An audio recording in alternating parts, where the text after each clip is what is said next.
పాప ఆడ బంగారం కొచ్చి కడతారు. 2,40,000 ఉన్నోళ్ళు ఆడ తీసుకొచ్చి కడుతున్నారు. ఇదంతా మోసం, ఇదంతా నాటకం. నువ్వు మాఫీ చేసే కాడికి చెయ్యి.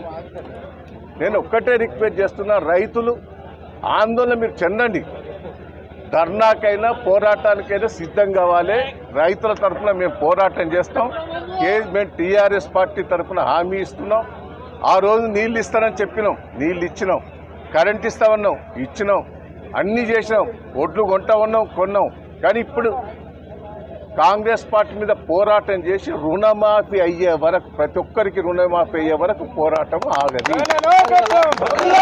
ఓ రైతు 4,12,000 అప్పు ఉన్నది.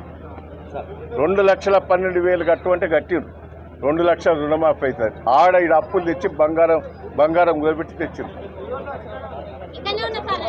అక్కడనే ఉన్నది.